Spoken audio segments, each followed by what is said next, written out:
بسم اللہ الرحمن الرحیم۔ السلام علیکم ورحمۃ اللہ وبرکاتہ۔ تھرڈ ایئر اسلامی کلاس میں ہم پڑھ رہے ہیں، اس میں ہم نے باب دوم شروع کیا ہوا ہے، حدیث نبوی صلی اللہ علیہ وسلم۔ ہم نے 6 حدیث پڑھ لی، آج ہم حدیث نمبر 7 پڑھیں گے۔ حدیث نمبر 7 ہے فہم دین کی اہمیت کے بارے میں۔ ان معاویہ رضی اللہ تعالیٰ عنہ قال قال رسول اللہ صلی اللہ علیہ وسلم من یرید اللہ بہ خیرا یفقہہ فی الدین۔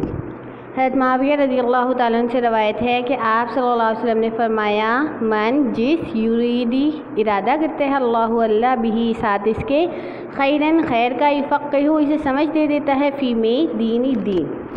حضرت معاویہ رضی اللہ تعالیٰ عنہ سے روایت ہے کہ آپ صلی اللہ علیہ وسلم نے فرمایا، جس کے ساتھ اللہ بھلائی کا ارادہ کرتا ہے اسے دین کی سمجھ دے دیتا ہے۔ اس حدیث میں جو ہے اس کی تشریح دیکھیں کہ اس حدیث میں تفقہ یعنی دین میں سمجھ بوجھ کی فضیلت بیان کی گئی ہے، کیونکہ اس کے بغیر دین کو سمجھا نہیں جا سکتا۔ اس لیے اللہ کا اس شخص پہ خاص احسان ہوتا ہے جس کو وہ دین کی سمجھ بوجھ دے دے۔ فہم دین کی فضیلت درج ذیل بیان کی جاتی ہے کہ دیکھیے تفہیم دین کی فضیلت یعنی کہ دین کو سمجھنے کی کیا فضیلت ہے۔ اسلامی علوم میں فہم دین کا درجہ قرآن و حدیث کے بعد ہے، لیکن اس علم کے لیے قرآن، حدیث، علوم عربیہ اور اصول فقہ میں مہارت ضروری ہے۔ اس کے ساتھ ساتھ خاص طبی مناسبت اور عقلی صلاحیت بھی ضروری ہے۔ قرآن مجید میں اس علم کی تعریف ان الفاظ میں کی گئی ہے، فلولا نفر من کل فرقۃ منہم طائفۃ لیتفقہوا فی الدین۔ بس ان کے ہر گروہ میں سے کچھ افراد کیوں نہیں ایسے نکلتے جو دین میں سمجھ پیدا کرے۔ حدیث میں اس علم کی تحسین کرتے ہوئے نبی کریم صلی اللہ علیہ وسلم نے فرمایا، من یرید اللہ بہ خیرا یفقہہ فی الدین۔ اللہ تعالیٰ جس سے بھلائی کا ارادہ کرتا ہے اسے دین کی سمجھ عطا کر دیتا ہے۔ ایک حدیث میں فقیہ کی فضیلت ان الفاظ میں بیان کی گئی ہے، فقیہ واحد اشد علی الشیطان من الف عابد۔ ایک فقیہ 1000 عابدوں کی نسبت شیطان پر زیادہ بھاری ہے۔ فقیہ کو عابد میں فضیلت اس لیے دی گئی ہے کیونکہ عابد اپنی ذات تک محدود ہوتا ہے، جبکہ فقیہ امت کے انفرادی اور اجتماعی مسائل کو حل کرتا ہے۔ فقیہ کو مجتہد بھی کہتے ہیں۔ اگر وقت کے ساتھ اجتہاد کے ذریعے امت کے مسائل کا حل نہ نکالا جائے تو زندگی جمود اور بے راہ روی کا شکار ہو جائے گی۔ گویا علم فقہ مسلمانوں کی زندگی کو ضابطے کا پابند بنا کر ترقی کے راستے پر ڈال دیتا ہے اور مسلمانوں کو گمراہی سے بچا کر منزل مقصود تک پہنچا دیتا ہے۔ یوں مسلمانوں کی صحیح راستے پر قائم رہنے میں مددگار ثابت ہوتا ہے۔ فہم دین کے فوائد درج ذیل ہیں۔ نمبر 1، مسائل کا حل۔ فہم دین سے جدید و قدیم تمام دینی مسائل حل ہوتے ہیں۔ اگر یہ مسائل حل نہ ہوں تو مسلمان گمراہ ہو سکتے ہیں، اس طرح وہ اسلام سے دور ہو جائیں گے۔ اس سے اسلام اور مسلمانوں کو ناقابل تلافی نقصان پہنچتا ہے، اس لیے دین کی سمجھ بوجھ پیدا کرنا بہت ضروری ہے۔ دوسرا فائدہ، حفاظت اسلام۔ اسلام کی حفاظت فہم دینی سے ممکن ہوتی ہے، ورنہ اسلام کے بارے میں غلط سلط چیزیں پھیلا کر گمراہ کیا جا سکتا ہے، جس سے ایمان کمزور ہوتا ہے۔ آج کل اسلام کو سب سے زیادہ نقصان بھی فہم دین نہ ہونے کی وجہ سے ہی پہنچ رہا ہے۔ تیسرا فائدہ، شکوک و شبہات کا خاتمہ۔ مسلمانوں کے مخالف اسلام کے بارے میں شکوک و شبہات پھیلاتے ہیں تاکہ مسلمان اسلام سے متنفر ہو جائیں اور اسلام کے بارے میں ان کے ذہنوں میں شکوک و شبہات پیدا ہو جائیں۔ اس لیے تفقہ سے ہی یہ شبہات ختم ہو سکتے ہیں، ورنہ یہ شکوک مسلمانوں کا ایمان کمزور کر دیتے ہیں، جس سے وہ شیطان کا آسان شکار بن جاتے ہیں۔ اسلامی احکام کا صحیح علم۔ اسلامی احکام کا صحیح علم بھی فہم دین سے ہی حاصل ہوتا ہے، ورنہ غلط مطلب سمجھ کر بہت سے گمراہ فرقے ماضی میں پیدا ہوئے، مثلا خوارج اور معتزلہ وغیرہ۔ مسلمانوں اور اسلام کو سب سے زیادہ نقصان بھی ایسے گمراہ فرقوں کی وجہ سے پہنچا۔ خوارج نے بے شمار مسلمانوں کو موت کے گھاٹ اتارا اور خود بھی قتل ہوئے۔ اس طرح اسلامی حکومت کو بہت نقصان پہنچا، اور معتزلہ نے مسلمانوں میں فکری گمراہیاں پیدا کی، جس سے ایمان کمزور پڑ گئے۔ آج بھی فرقہ پرستی کی وجہ ناقص فہم دین ہے، کیونکہ ہمارے دین میں فرقہ پرستی نہیں ہے، بس اللہ اور اس کے رسول کے احکامات پر عمل کرنے کا نام ہی دین ہے۔ عروج کی ضمانت۔ مسلمانوں کے عروج کی ضمانت فہم دین ہے، اسے انسانی رائے اسلامی قانون سازی میں استعمال ہوتی ہے۔ اس کے علاوہ فقہ انسانی سوچ کی جمود کو توڑ دیتی ہے، جس سے مختلف علوم ترقی کا عمل شروع ہوتا اور جاری رہتا ہے۔ اس سے اسلامی فکر کی تشکیل جدید ہوتی رہتی ہے۔ اسی فقہ کی وجہ سے مسلمانوں میں احیاء اور بیداری کا جذبہ پیدا ہو رہا ہے اور وہ اپنی اصلاح احوال کی طرف مائل ہو رہے ہیں۔ تو ہمیں دین ہی مسلمان کو زوال سے نکال کر عروج کی طرف لے جا سکتا ہے۔ تو اس لیے دین میں سمجھ حاصل کرنا بہت زیادہ ضروری ہے، یعنی کہ دین کا علم حاصل کرنا بہت ضروری ہے۔ حدیث نمبر 8 ہے علم کی فضیلت کے بارے میں۔ عن ابی ہریرہ قال قال رسول اللہ صلی اللہ علیہ وسلم من سلک طریقا یلتمس فیہ علما سہل اللہ بہ طریقا الی الجنۃ وما اجتمع قوم فی بیت من بیوت اللہ یتلون کتاب اللہ یتدارسونہ بینہم الا نزلت علیہم السکینۃ وغشیتہم الرحمۃ وحفتهم الملائکۃ وذکرهم اللہ فی من عنده ومن بطأ به عمله لم یسرع به نسبه۔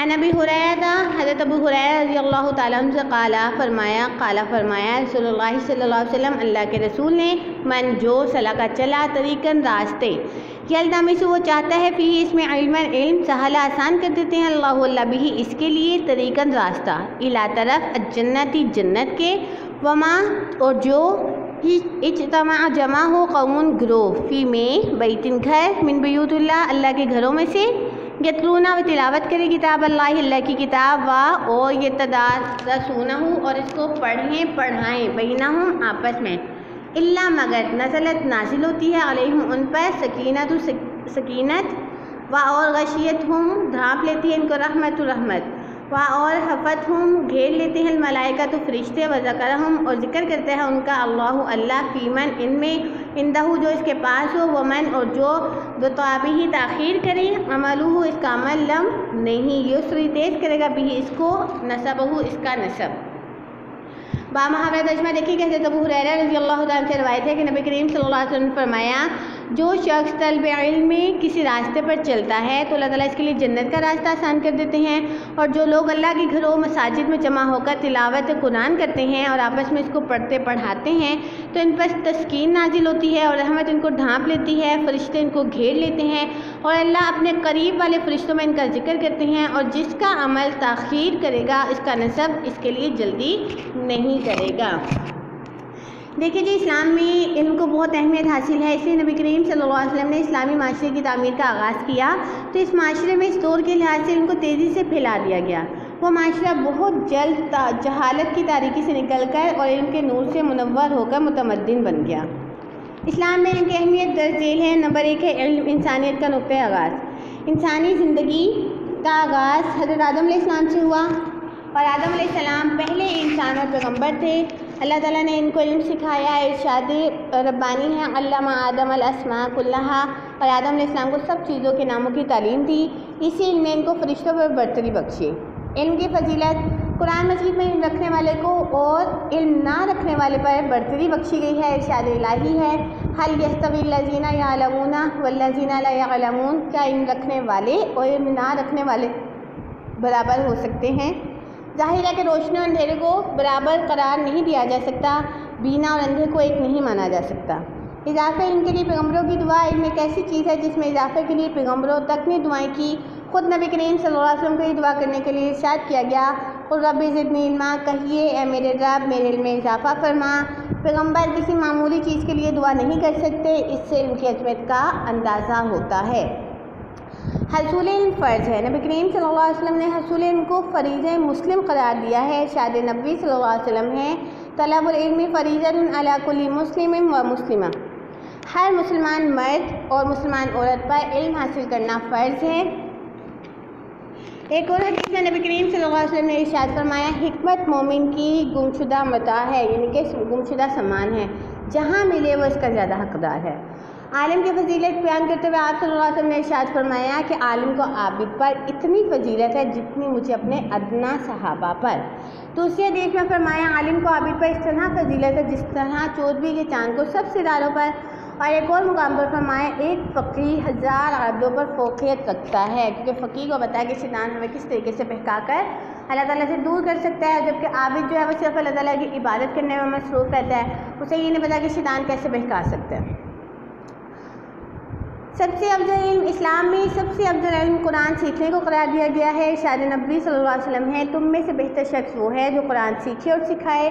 ایک اور حدیث میں فرمایا، باعمل حافظ قرآن کے والدین کو قیامت کے دن تاج پہنایا جائے گا اور اس تاج کی روشنی بہت زیادہ ہوگی۔ اس کے بارے میں حدیث کی اہمیت ہے۔ ارشاد نبی صلی اللہ علیہ وسلم ہے، اللہ تعالیٰ اس شخص کو خوش و خرم رکھے جس نے میری بات کو سنا اور آگے پہنچایا، کیونکہ قرآن پاک حفظ کر لینا ٹھیک ہے، اور تو اس کے لیے اس کے اوپر عمل کرنے کے لیے اس کا ترجمہ پڑھنا ضروری ہے۔ ترجمہ پڑھنے کے بعد اس کو سمجھنے کے لیے ہمیں آپ صلی اللہ علیہ وسلم کی احادیث کا ترجمہ اور جو ہے آپ صلی اللہ علیہ وسلم کی عمل کو جاننا ضروری ہے تاکہ اس پہ عمل کر کے جنت میں جا سکیں۔ حصول علم کا راستہ جنت کا راستہ ہے۔ نبی کریم صلی اللہ علیہ وسلم نے حصول علم کو بہت زیادہ اہمیت دی ہے۔ آپ صلی اللہ علیہ وسلم نے فرمایا، جو آدمی تلاش علم کا راستہ اختیار کرے اللہ تعالیٰ اس کے لیے جنت کا راستہ آسان کر دیتا ہے۔ فرشتے اس کے قدموں تلے پر بچھاتے ہیں، اس کی مغفرت کے لیے آسمان و زمین کی تمام چیزیں دعا کرتی ہے، حتیٰ کہ مچھلیاں سمندر میں، پرندے ہوا میں اور چونٹیاں بلوں میں دعا کرتی ہیں۔ تدریس و تلاوت قرآن کے فضائل بہت زیادہ بیان کیے گئے ہیں۔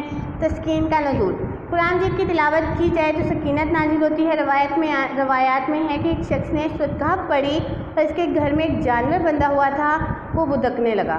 جب اس نے نظر اٹھائی تو دیکھا ایک بدلی ہے کہ اس نے اس جانور کو ڈھانپ لیا ہے۔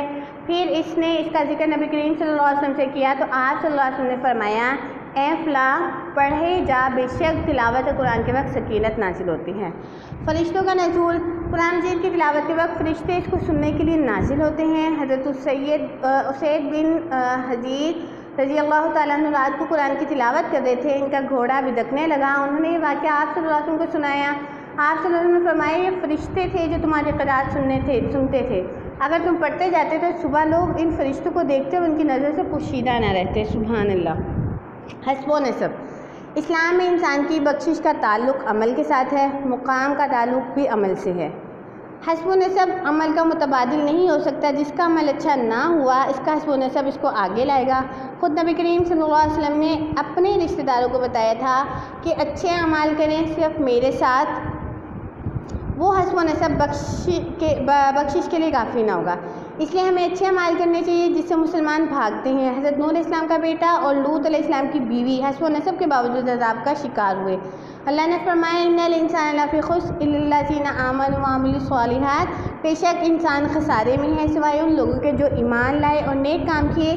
اسی طرح نبی کریم صلی اللہ علیہ وسلم کے رشتہ داروں کو بھی مقام عمل کی وجہ سے ملا، مقام جو ملا عمل کی وجہ سے ملا، حسب و نسب کی وجہ سے نہیں ملا۔